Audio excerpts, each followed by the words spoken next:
নমস্কার। হ্যালো বন্ধুরা, আমরা আবার বেরিয়ে পড়লাম দিল্লির পথে।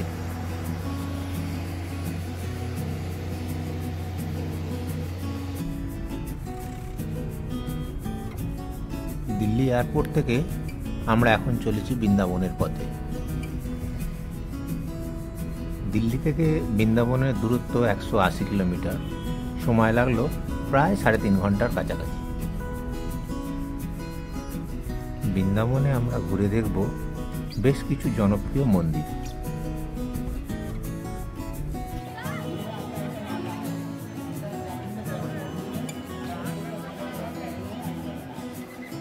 চেকিং করে লাঞ্চ করেই আমরা বেরিয়ে পড়লাম ইসকন বৃন্দাবন মন্দির।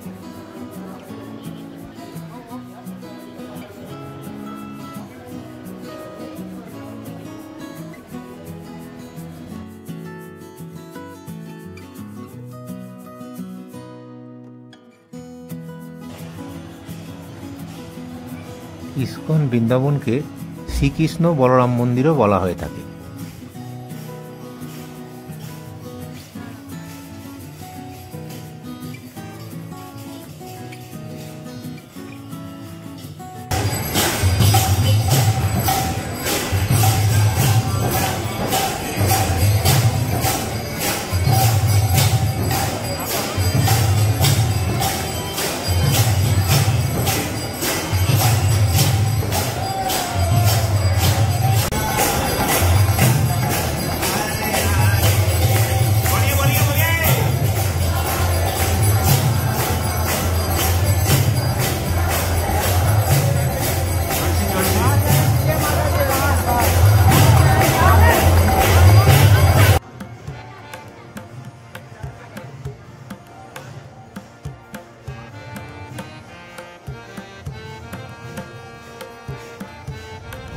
ইসকন বৃন্দাবন মন্দির দেখে বেরিয়ে পড়ে এবার আমরা চললাম প্রেম মন্দির দেখতে।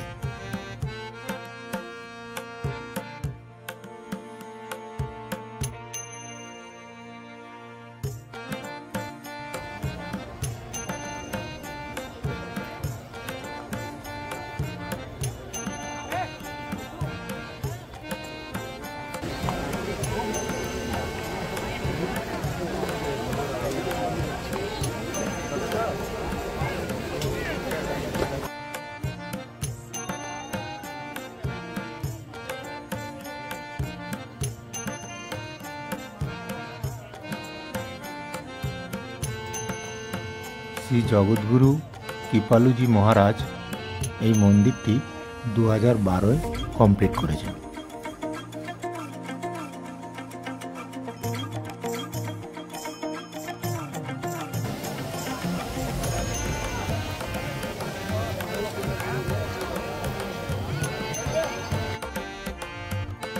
এখন এসে পড়েছি প্রেম মন্দিরের ভেতরে।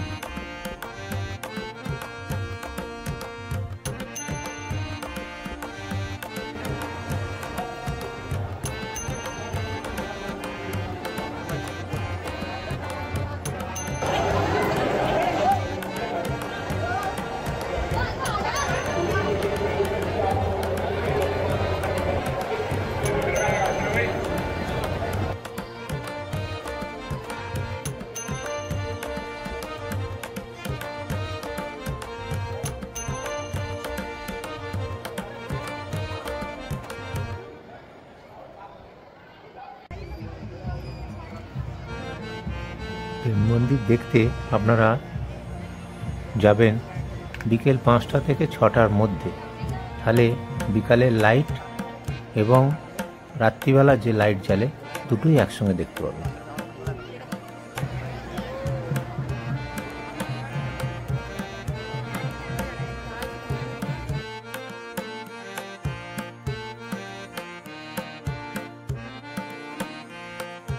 আপনারা দেখতে পাচ্ছেন প্রেম মন্দিরের বিপরীতে লাইটিং শো চলছে এরই মধ্যে।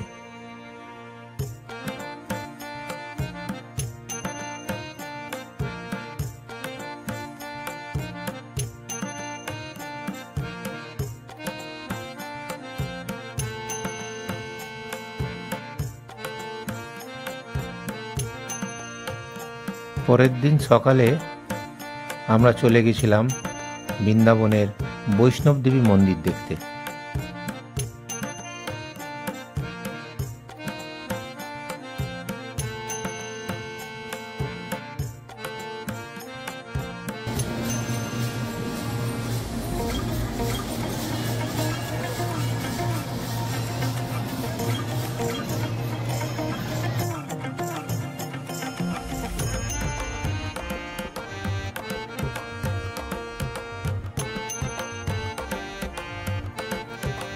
এই বৈষ্ণব দেবীর মন্দিরের নিচে রয়েছে অনেকগুলি গুহা, যার মধ্যে মা দুর্গার অনেকগুলি রূপ দেখতে পাবেন আপনারা, এবং আশা করি আপনাদের খুবই ভালো লাগবে।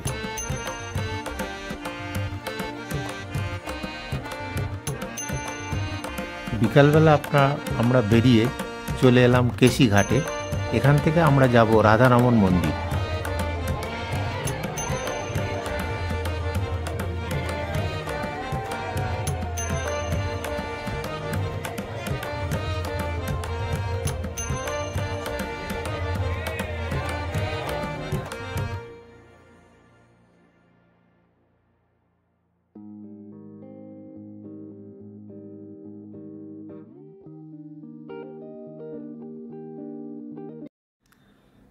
রাধারমণ মন্দির দেখে আমরা চলে আসলাম প্রভুর নিধিবনে।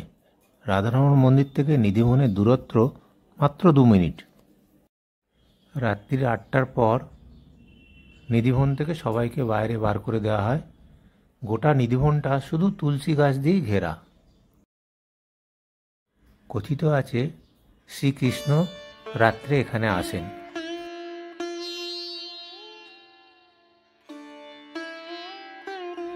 নিধিবন দর্শন করে আমরা বেরিয়ে পড়লাম কেশি ঘাটে যমুনা নদীর ওপরে নৌকো বিহার করতে।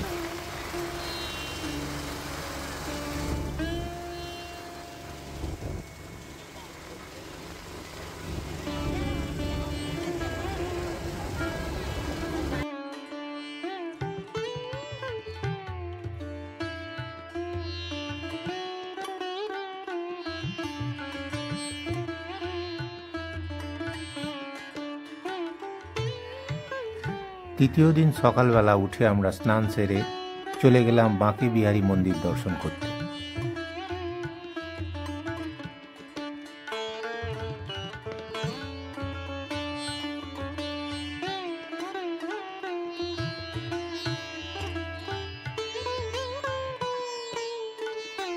বাঁকে বিহারী মন্দির থেকে বেরিয়ে চলে আসলাম মদনমোহন মন্দির, 2 মিনিটের পথ।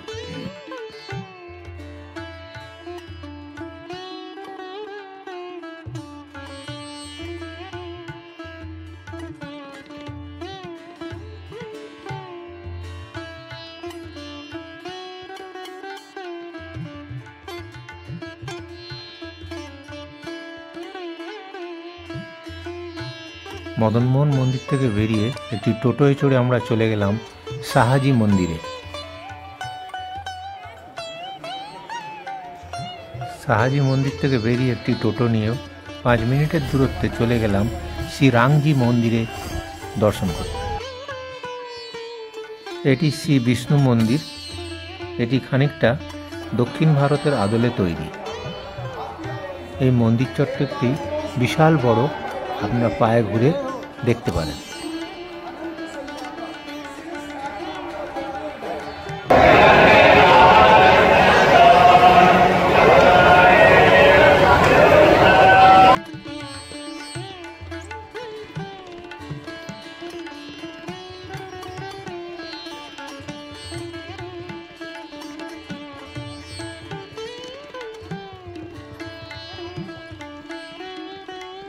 এখান থেকে আমরা যাব গোপেশ্বর মহাদেব দর্শন করতে।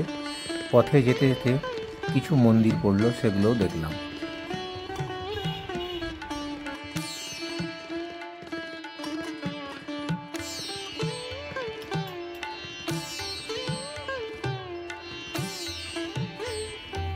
আমরা এসে গেছি এখন কাত্যায়নী পীঠে। এটি মায়ের সতীপীঠের একটি অংশ। এখানে মায়ের কেশ পড়েছিল, সেই থেকেই এটি কাত্যায়নী পীঠ নামেই পরিচিত।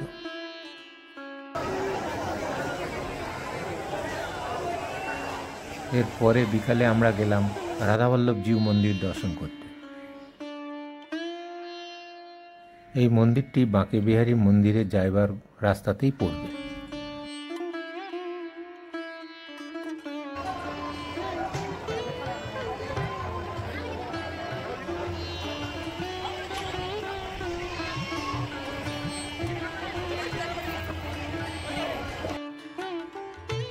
এখন আমরা চলে এসেছি রাধা দামোদর মন্দির।